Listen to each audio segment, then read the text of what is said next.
So a scalable business is one where the unit cost to build extra units of your product is almost zero. So a perfect example of that is with Microsoft when they built, for example, was Windows 95.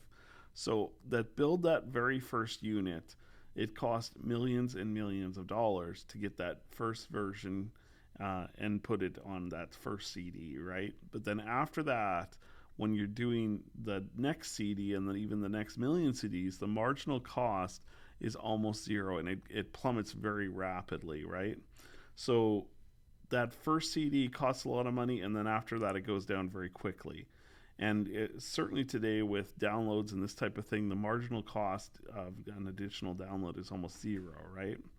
And so you build a business that's extremely scalable because you can sell millions and millions of units at almost no marginal cost after that first unit. And so you can scale the business very rapidly.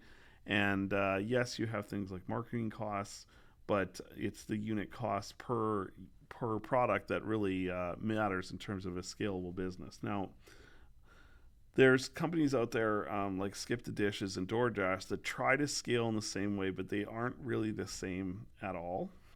So with DoorDash, for example, um, they have to deliver that meal, and let's say there's a problem along the way, the car breaks down, whatever. This is called the last mile problem, right?